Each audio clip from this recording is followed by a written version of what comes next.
schedules by 27 July 2023. Submit your VAT return via e-tax and get your VAT schedule on www.ers.org.sz. For more information, please call our contact center team at 2406 4050 or email info@ers.org.sz. You can also WhatsApp us on 7606 3735. For less than the price of a loaf of bread, from as little as 11 emalangeni per month, you can get yourself funeral cover of up to 50,000 emalangeni. Give us a call today or send us a text on WhatsApp.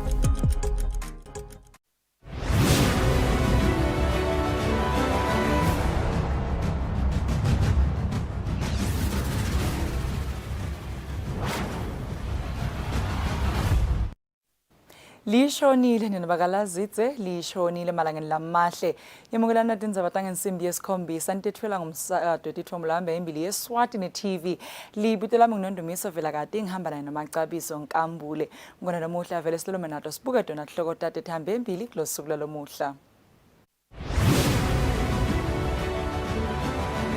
Silo inkosi Mswati wesithathu sesidumise buholi benkosi yesive sebesuthu inkosi lethu wesithathu lobusibonelo lesinhle. Ndvunankulu Cleopas lameni uthi libhangela kamhlaba likhombise kulibambisa live leSwati netinhlelweni letimbala letisita ukuthi wonke athole lusito etinhlangothini tetemfundo netemphilo kuletinye. Njengoba likhetho lemadolobha selifikile emaphethelweni kubalulekile ukuthi emakhansela lamasha asebenze ngekukhandla kuchubekisela intuthuko emadolobha embili.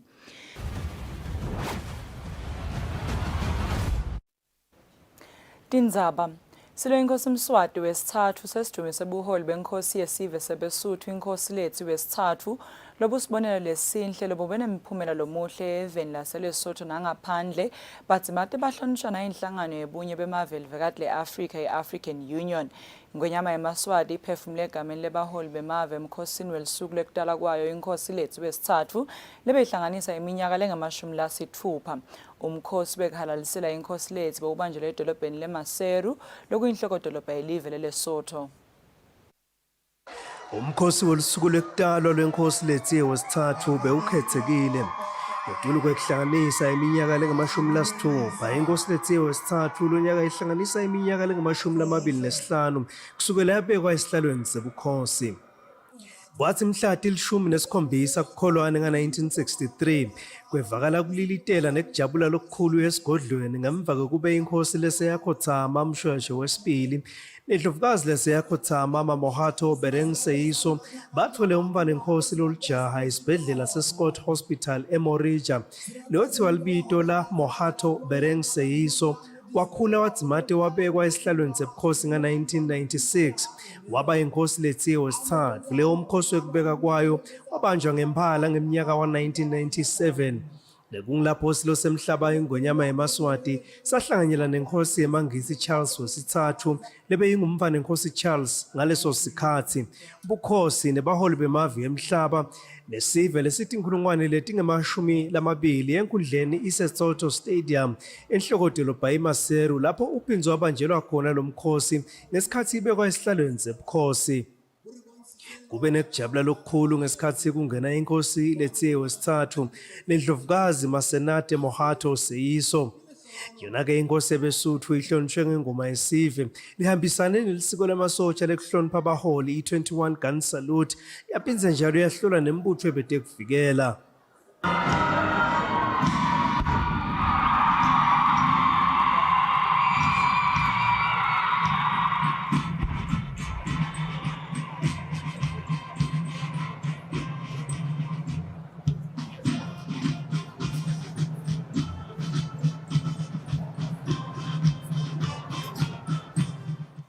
Baholi bangephandle lababe kulomkhosi bafake ekhathi mengameli waseBotswana Dr. Magwesi Masisi bukhosi bakulamanye emave nalabo lebebamelele baholi bemave. Ingonyama yemaswati iphefumule egameni labo baholi yadumisa yona inkosi lethu wesithathu ngebuholi bayo lobusibonelo lesihle lobuhlonishwe nayinhlangano yebunye bemave elivekati leAfrika. Your leadership acumen has been recognized by many, including the African Union, which has entrusted you with the responsibility of being the AU Nutrition Champion. This is a highly important role that champions the implementation of diverse policies and interventions to address malnutrition in all its forms through agriculture, food systems, and other areas. Furthermore, your passion for youth development as patron of the Prince Mahato Award, which seeks to motivate the Basotho youth towards self-realization and community work, is highly commendable. We do believe that it is for this, among many other reasons, that the people of Lesotho have turned to you to lead the way during the most challenging times of times. It is always a great joy for us to be in this beautiful kingdom, as our visits provide an opportunity to renew and strengthen the friendly relations that happily exist between our two peoples. The kingdoms of Lesotho and Eswatini share much in common and date back many years to the days of King Sobhuza II and King Moshoeshoe II. The two kings enjoyed a very close relationship which deeply united our nations. One of our highways serves as a constant reminder of this bond, as it was named after King Moshoeshoe II by King Sobhuza II. Inkosi lethu yesithathu ihalaliselwe ngemidlalo lebemihle lebeyinhlanganisela ekufola kwembutho ebetekuvikela kudlala kwetindiza bembutho ebetekuvikela labathilike esibhakabhakeni nebunyoninca netemasiko.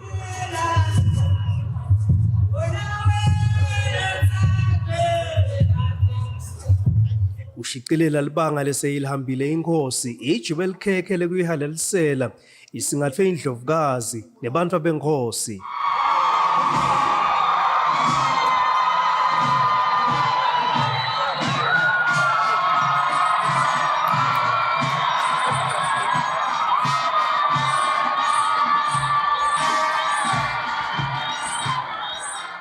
Kulomkhosi inkosi lethu yesithathu idunyisiwe ngekhola sive sebesuthu ngeluthando nangenhlakanipho yethulusa noma engabe ngiluphi ihlobo lwesivunguvungu yaphindze yabongwa nangekuqhubeka nekuba insika yebuve besive sebesuthu. Lubika kweTindzabeni ngisandile Makhanya eMaseru eLesotho. Mdunankulu Cleopas Dlamini uthi libhange lakamhlaba likhombisa kulibambisa live leSwati netinhlelweni letimbala letisita ukuthi wonke athole lisito etinhlangothini tetemfundo netempilo kuletinye. Mdunankulu uthi lelibhange lichubekile lasekela leSwatini ngesikhathi kunebudlwangudlwangu lapho khona tinhlangothi lebesebenzisana nelive bese tinebulukhuni bekukhulumisana nelaseSwatini. Mdunankulu bekakhuluma nakasukumisa ngalokho semthethweni luhlaka lekusebenzisana leminyaka lesihlanu lelive leSwatini kanye nelibhange lakamhlaba iWorld Bank. Lolu hlaka lokubambisana emkhathini weleswatini nelibhange lemhlaba leminyaka wa-2024 kuya ku-2028 luhlose kusimamisa tinhlangothi letahlukene kanye nekudlondlobalisa umnotfo. Akhuluma nakasukumisa ngalokho semthethweni loluhlaka, Mdunankulu Cleopas Dlamini uthi lolu hlaka lufike ngesikhathi lapho live lisukumise umgomo walo wentuthuko i-National Development Plan. I would like to express my deep appreciation to the bank for its demonstrating commitment to our country, even during challenging times. I am aware that the civil unrest presented difficulties for some international partners in their engagement with the country. Despite such uncertainties, the bank remained committed to continued engagement, allowing us to secure the much-needed budget.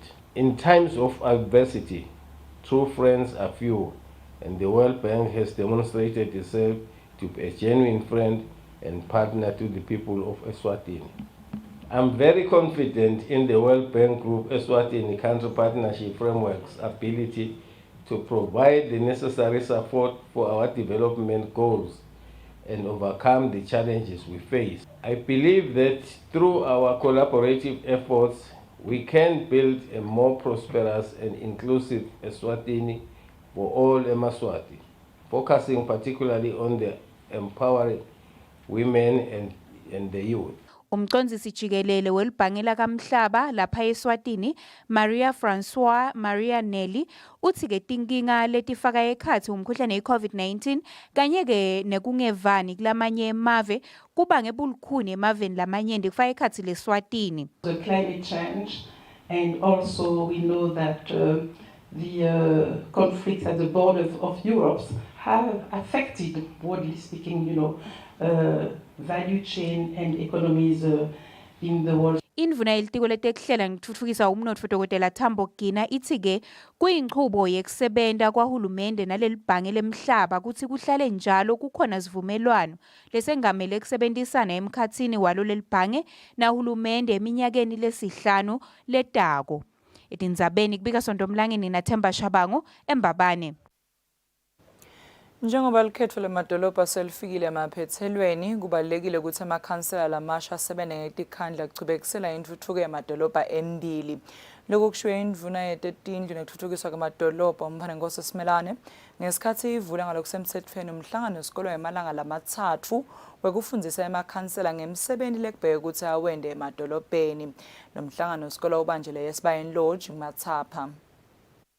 Le khansela ndawo inqani lelingilo ntimvumo lengwenya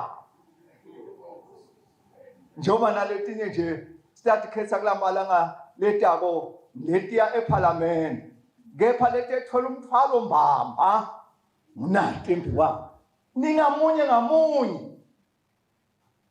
bakhethe nje babuke isimilo sakho babuke ihlonipho yakho babuke buntu bakho babuke kwethembeka kwenu ibambeni lapho nine bekune nithwele umsebenzi lomkhulu nine tinfungo tengwenyama emadolobheni niyothuthukisa timpilo tesive lidolobha ngelidolobha ngelidolobha ngelidolobha kubukwe nine nedolobha imanagement mamayithike ithuma nine esiveni nesive sithuma nine kubaphathi ebedolobha. Sihlalo inhlangano yabaphathi bemadolobha alungile Dlamini uthe amakhansela kufanele akhona ukusebenzisana nesive kude kuthuthuke emadolobha. All we can say to the CEO and the managers at Dolopha, we are there for you.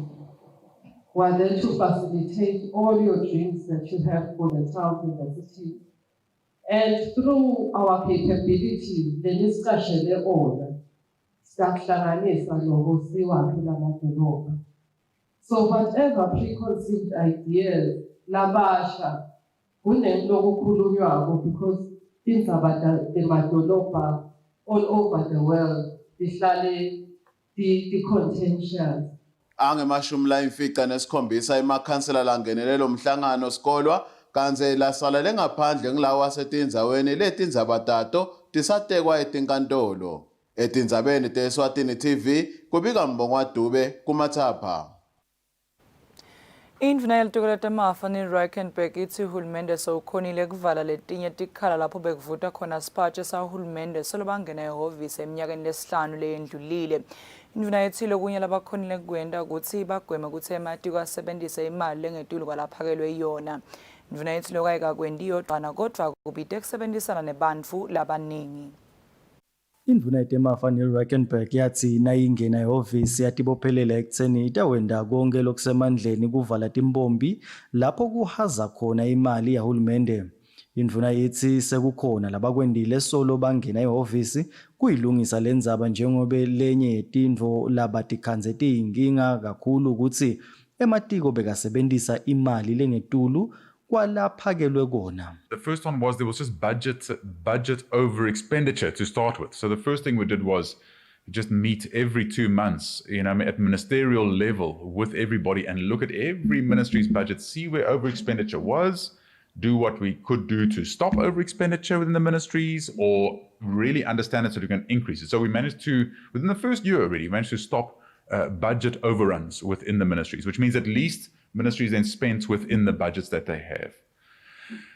Then we started looking at areas of the bleeds. Obviously, we know about CTA, what has always been a big issue. We then shut the trading account at CTA. Palala was always a big issue in the country. A team came in, and the Ministry of Health has really handled this one. That again is not that much finance, really is the Ministry of Health. They managed to bring those expenditures under control. More recently, I have heard now there's again over expenditure in Palala, but throughout the term, it's actually been very much under control. Indvuna iyaphinze ithembisa kukwenda kube melula kumikisa imali kuhulumende njengoba bantfu bebadeleza lilanga lonke kulesinye isikhathi nabayobhadala kuma revenue. We have already been moving over to make these digital so that one can actually pay them from the comfort of your office or even the comfort of your home or even from your cell phone. And it really is technology that has managed to provide a lot of that ease rather than government necessarily doing that much. But government has to open those platforms, open the entities and make it accessible from the outside. But at the same time, we are still in the process of moving some over. So there are still some payments that one has to actually come to the Revenue Office for. And that will actually also now stop. Indvuna ithi hulumende ukhonile ukususa umthelo wenhloko lobitwa ngekuthi graded tax lebe ubita kuthi liswati lisuke ekhaya liyowudelezela kubhadala 18 wemalangeni nje kuphela. Ndzabeni Eswatini TV kubika Themnkosi Mavimbela naNelson Dlangamandla eMbabane. Indvuna yetukata amabhizinisi nekuthengiselana mancoba khumalo ithi bantfu labasha kufanele bakhuthalele ukuthi bafake imibono yabo mayelana nemithetho i-Economic Empowerment Bill.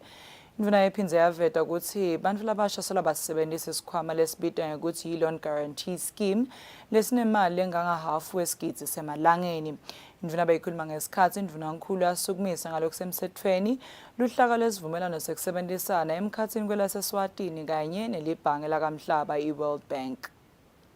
As the Economic Empowerment Bill gets into implementation stage and that Economic Empowerment Council is formed, we really would want to make sure that it leans heavily towards the youth in terms of the representation and participation, so that it speaks to the issues that you also mentioned, sir, to say what are the specific biases that we want to intentionally build into our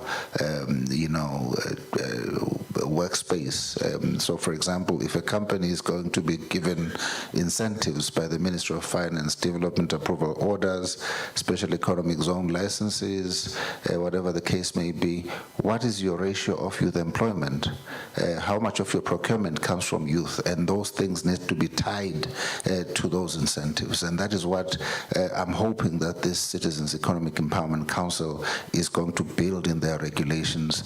But if the youth is sidelined in terms of the participation, what you will find is a whole lot of these things are not necessarily attended to. I spoke of the loan guarantee scheme, but the uptake of that scheme at the moment is less than 20%. And we are scratching our heads wondering what we need to be doing to make sure that Eswatini take up this money that is available in excess of $500 million that is just sitting, waiting for you guys. Indvuna yelitiko letinkundla nekutfutfukiswa kwato David Ngamphalala seyethule lihlaka lelitiko lekutibophelela exitensive kangcono. Lelitiko lithi like laphuma leva imbono yesive ukuthi siyasitakala yini masifike etiko kodwa lathola lokungasiko kuhle. Indvuna yethule lihlaka ngemsombuluko eThe George kaManzini. Njengendlela yokuqinisekisa ukuthi tisebenti tahulumende tisita sive ngendlela lefanele ematiko akha luhlaka lokutibophelela ekusiteni sona sive. Indvuna yetinkundla David Ngamphalala ithi luhlaka lwelitiko layo lisifungo lesibalulekile setisebenti tembuso esiveni. Le pledge lesiyendile mangabe besihamba kancane ashintshe lokuhamba kwethu sikhombe ukuthi sesipledgile sivele le pledge le yalamuhla isho ukuthi ayingagcini la eGeorge sibhekile PS ukuthi une challenge kunemphakathi 337 ayiyele ngema region nangabo bayati labantu ngoba konke lesesikubukile kaHulumende lokunhle kukhulunyelwe hotel phelele la hotel afike lolo selihlelweni labantu lokufanele siyoba service babuze lesithi sikhulume la hotel. Lamabhuku alokuthi bophelela ekusiteni isive asukela etiko letisebenti tembuso leselibongele litiko letinkundla ngalesinyathelo sekwetfula lalo luhlaka. Sive kubheke ukuthi sati kokuthi silitiko letinkundla sendani sitholakala kuphi vele uma si provide lama services tithi letikhathi teku le turnaround time kuthi lokhu nguthola nini. Leli bhuku lichazwe njengelithulusi lelikhulumisana nesive nalelihlose kwenda litiko kuthi likhone kuniketa lusito esiveni kangcono. Ndzabeni Eswatini TV kubika Themnkosi Mavimbela nasikhumbuzo Dlamini Kamanzini. Losabambe kubangwabhalane lomkhulu etuketa ngaphandle nekudlalana lamanye emave Emmanuel Mbingo uthi labo labasebenta ematiko nasemahovisini lasebenta nalabancusele emave abo kuleli phecelele diplomats and etiquette badzinga ukuthi babe nemakhono lathuthukile lahambisana nalawo emhlaba nabachuba imisebenzi yabo. Mbingo uthi litiketa ngaphandle belulungele lomhlangano njengoba leli tiko lidzinga abantu labatawukhona kuba nebuciko bekukhulumisana lokutawukwakha. Mbingo bekakhuluma nakavula ngalokusemthethweni umhlangano wececesha ama-diplomats lobanjele eHotel Hilton eMbabane. Lo mhlangano wemalanga lasihlanu ucondzene nekuceceshwa nekufundzisa tisebenti telitiko letangephandle litiko letasekhaya kanye nalabo labasebenela eKing's Office ngebuciko bekukhulumisana lokwakhako. Akhuluma nakuvulwa lo mhlangano ngalokusemthethweni losabambe kuba ngumabhalane lomkhulu walelitiko Emmanuel Mbingo uthi ke kusebenta kwalabo labakulamatiko latsinsekako bayadzinga ukuthi baceceshwe ngoba kusebenta tindzaba tekudlelana nalamanye emave kunekushintsha. This workshop, it is anticipated, will capacitate our officials in diplomatic etiquette, conflict mediation, and resolution, which are pivotal elements to the diplomatic profession, both nationally and in the international fora. Lo melele lobuke inhlangano yakamhlaba kuleli Ferdinand von Hasberg uthi ke lo mhlangano utalisita kakhulu live njengoba lisatawubamba imihlangano lemikhulu letsinza kakhulu tangephandle nekudlelana nalamanye emave. In line with His Majesty's vision of a prosperous African nation, the Kingdom of Eswatini aspires to host major international events and as such to increasingly receive high-profile officials from across the globe, demanding a higher level of professionalism in protocol services from all. Hasberg uthi letisebenti talamatiko tetawuceceshwa bomkantshubovu kute kudlelana nalamanye emave lababuya emaveni lahlukene. Tindzabeni kubika Sondomlangeni nginaThemba Shabangu eMbabane. Malangeni lamahla samukelo wona umbiko wetimali.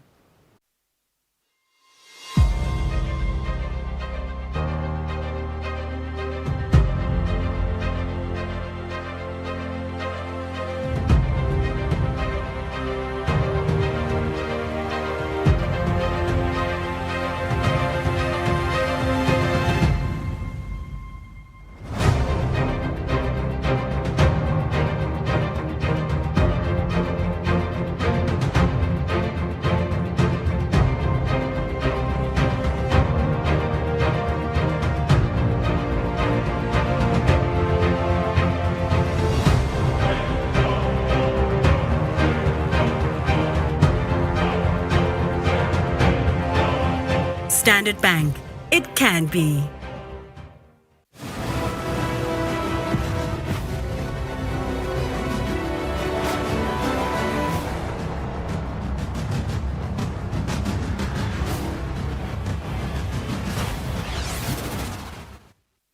Asiphinde sikwamukele ingwanelo muhle sesingena kuTote Midlalo. Likomiti lelibuke kudlalisa indzebe yemomo selivetile ukuthi asangetulu kwetigidzi letimbili emavoti lekutfolakele ngendlela lengekho emtsetfweni kulandzela ukuthi achamuke kulabo labatsengisa momo pheceleti momo agents and momo merchants. I-Premier League of Eswatini ithi lamavoti lawo angeke abalwe. Kulandzela kukhuluma lokunyenti lokube khona mayelana namavoti latfolakala emaqenjini aka-Premier League kanye-ke naka-National First Division langaphansi kwendzebe yemomo lesukunyiswa ngalokusemthethweni evikini leliphelile. Inhlangano ye-Premier League of Eswatini ibambe umhlangano nebetindzaba lapho khona kubikwa ukuthi sekutfolakele amavoti langetulu kwetigidzi letimbili langekho emtsetfweni lokutfolakele-ke ukuthi achamuka kulabo labatsengisa imomo pheceleti ema-momo agents and momo merchants. The tournament njengaloku esishito ukuthi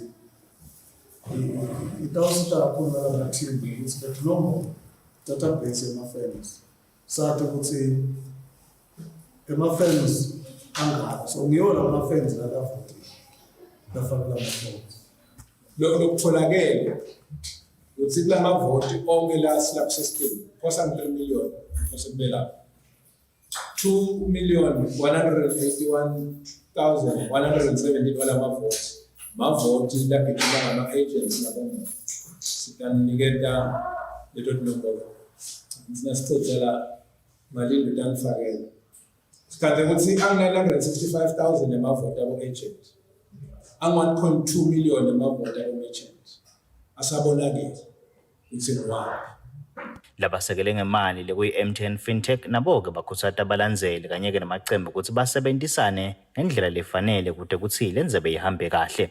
Umbiko lophelele wemavoti langiwo lachamuka kubalandzeli atawubikwa kungakapheli iviki lelisetulu. Etindzabeni temidlalo kubika Giyani Msibi na Fabrice Msonera kanti Thombe Mumuzi Mkhonda eMbabane. Sitishaya sitibeka lapho engwayelo muhle tindzaba esiniphathele nangensimbi yesikhombisa sidanishiya naso simo selitulu semadolobha lakhethiwe. Busuku lobuhle ngwane. Sesivele senda njalo sinyuse volume yedatha kumomo safaka imbasela ungathola idatha lenembasela lengafika ku50% unyuse volume kuma socials uchatte uze wenele ubukele ema video bukhoma faqata *007# noma usebenzise imomo app uthenga idatha.